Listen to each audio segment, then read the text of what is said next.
Okay, I'll continue with the stabilization of ground for the technical structure. Okay, so uh, the one that I have discussed in the introduction. Okay, just a very brief. Okay, because I've discussed on what we call it on uh, the SSI. Okay, on the how the wave. Okay, move or transmit inside the soil, inside the building, okay, and what is the type of the wave propagations in the soil, okay. So I guess if you want to learn more, okay, uh, can try to get any reference book, okay, which is related to the soil dynamic in geotechnical engineering, okay. Because uh, we can only discuss on very what we call on the surface level only, okay. um, for the introduction part, okay, and then we may go in a little bit detail, okay, when we want to apply, okay, for the what we call as for the shallow foundation, deep foundation, and also for the retaining structure, okay. So now we discuss on the stabilization of the ground for geotechnical structure. Okay, so in both seismically activity and inactive area, soil improvement techniques are commonly used as a site where the existing soil conditions are expected to lead to unsatisfactory performance. Okay, unsatisfactory performance can be take many forms, but usually involve unacceptably large soil movement. Okay, we have discussed there, okay, previously on the what we call as serviceability. Okay, the movement may include horizontal or vertical or both component and may take place during and or after earthquake shaking. Okay, in the absence of the earthquake shaking, unacceptable movement usually result from insufficient soil strength or stiffness. Okay,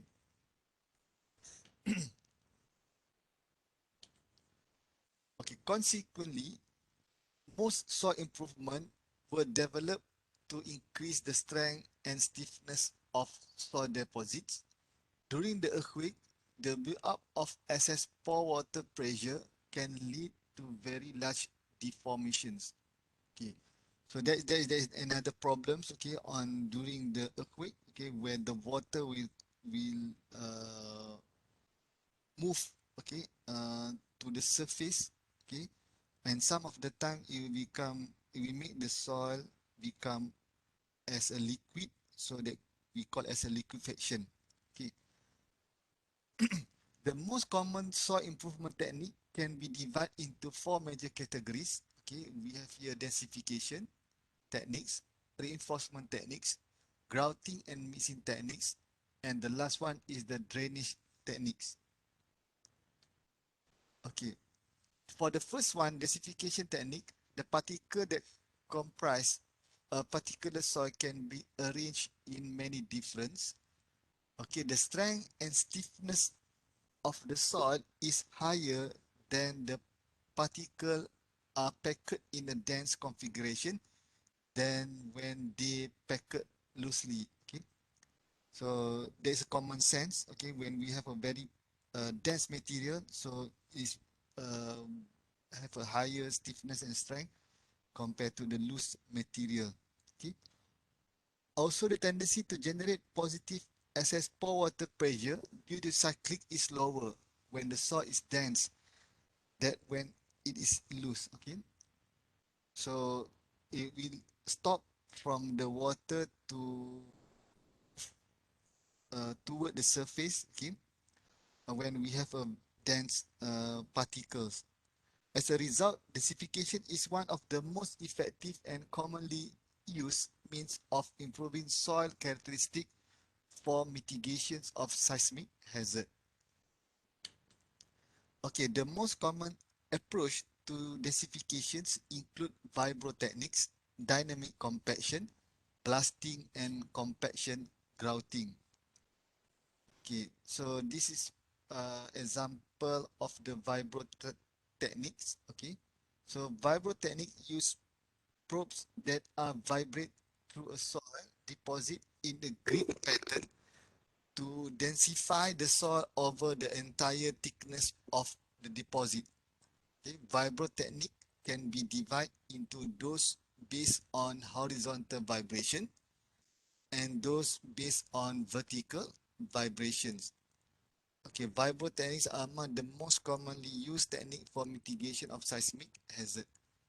Okay, so this an example of the Vibro technique. Okay, so it has a special route. Okay, that can provide vertical vibration. Okay, so at the end it can pack make the soil okay become dense. Okay, so this is example of a small Vibro techniques equipment. Okay, while this is a large, they call as a vibro flotation um, uh, setup. Okay, so they just vibrate. Okay, then definitely after the vibration, the soil will become dense. Okay, so then we have another what we call as methods. They call as a dynamic compaction. A dynamic compaction is performed by repeatedly dropping a heavy weight in the grid pattern on the ground surface. The weight usually consists of a steel plate generally range from 6 to 30 tons. Okay, it's very uh, huge uh, weight. Okay, drop height usually range from 10 to 30. Okay, so then if we release the what we call the plate, okay, to the ground, okay, so you can just imagine what energy has been released, what is the value of the energy, what the huge energy has been released on the ground. For example, 30 tons, then joule, we can calculate for the weight, for the energy, is that we times the value of the plate and the height of the platform. Okay. So then we have a blasting. Okay. Loose granular soil has also been compacted by blasting. Okay. So blasting gasification involve the detonation of multiple explosive charge vertically spaced 3 to 6 meter apart in a drill boreholes. Okay. The borehole are usually spaced between 5 to 15 meter apart and backfill prior detonation. Okay. So they use an explosive, okay, to make what we call as the area become dense. Okay. Then another method is compaction grouting. Okay. Soil or weak soil can be densified by injecting a very low slump grout into the soil under high pressure. Okay, because the grout is highly viscous, it forms an intact bulb or column that densify the surrounding soil by displacement. Compaction grouting may be performed at a series of points in the grid or along a line. Ground point spacing range from 1 to 4.5 meter has been used. Compaction grouting may be used to remedy foundation settlement problem as well. Okay, so they inject a grouting, okay, normally made from cement, okay, with a very high pressure, then will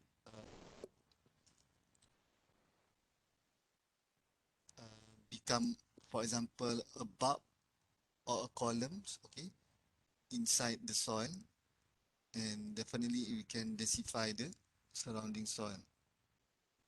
Okay, so reinforcement technique. In some cases, it is possible to improve the strength and the stiffness of an existing soil deposit by installing discrete inclusion that reinforce the soil. Okay, so this inclusion may consist of structural materials such as steel, concrete, or timber, and geomaterials such as densified gravel. Okay, so this is, for example, use the piling system. Okay, to reinforce the soil. Okay, but introducing any reinforced system. Okay, so this is example of stone column. Okay, where they include or where they install a stone. Okay, um, to make into a column inside the soil. Okay, in fine grained soil, stone columns are usually used to increase shear strength beneath structure and embankment by accelerating consolidation and introducing column of the stronger material. For mitigation of seismic hazard, they are commonly used for improvement of liquefiable soil deposit. Okay, so they bore a hole and at the same time they include what we call they put the stone and then they use the vibro float, okay, to dense the to pack the stone. Okay, compaction pile. Okay, this is the use of the pile. Okay, granular soil can be improved by installation of compaction pile. Okay, so compaction pile are displacement pockets. So this is common type of a pile. They just install inside the soil. Okay, so compaction pile improve the seismic performance of the soil deposit by three different mechanisms. Okay, the flexural strength of the pile themselves provide resistance to the soil movement. The vibration and displacement produced by their installation cause gasification. The installation process increase the lateral stress in the in the soil surrounding the pile. Okay, so that is the benefit of using the compaction pile. Okay, grouting and mixing techniques. The engineering characteristic of many soil deposits can be improved by injecting or mixing cementitious material into the soil. Okay, this material both strengthen the contact between the soil grain and fill the void space between the grain. Okay, so grouting technique involve the injection of such material into the void of the soil or into fracture in the soil so that the particle structure or of the majority of the soil remain intact. So mixing technique introduce cementitious material by physically mixing them with soil, completely disturbing the particle structure of the soil.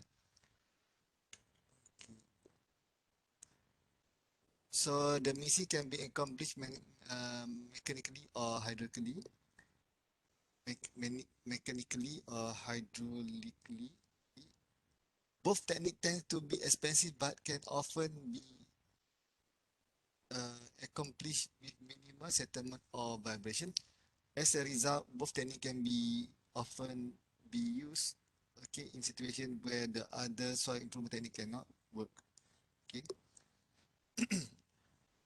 So then we have another one is grouting. Okay. So this is example of the groutings. I guess similar with the one that we have discussed. So this is what we call as a deep mixing method. Okay.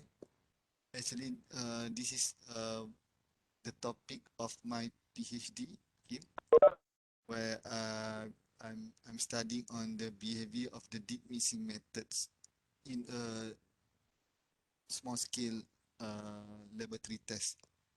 Okay, so uh, yeah, uh, mix the soil with the stabilization agent. Okay, and then let it cure for several days.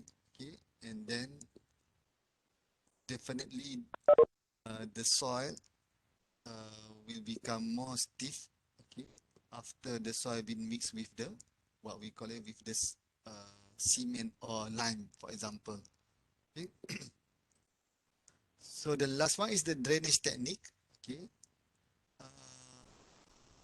Unacceptable movement of slope. Okay, retaining. Okay, by lowering the groundwater. Okay, so the groundwater table is the most problems. Okay, so number of deterrent techniques has been developed. Okay, and proven useful in engineering practice. This standard technique may be used to increase the stiffness and the strength of the soil deposit for mitigation of seismic as well as the non-seismic hazard. And the installation of the stone column introduced a column of freely draining gravel into a liquefable soil deposit. Okay, so a part of using what we call as a stone column. Okay, so there are methods that using the prefabricated vertical drain. Okay, so this system, okay, has been used to reduce uh, to improve, okay, the soft soil condition, okay, and also to accelerate the consolidations, okay, on the soft soil, okay, by dewatering the groundwater level, okay, inside the soft soil area. Okay, so that's all for the introduction and the methods to stabilize the soft soil, okay, and also for the uh, loose soil, okay, in order to minimize the effect of the earthquake or from the vibrations. Okay, so I guess that's all for the first part for this lecture. Okay, we will meet next week. Okay, so we discuss on the on the shallow foundation and also on the deep foundation. Okay, sorry for the attendance. Can you give me 1 minute? I will share the attendance with you. Okay.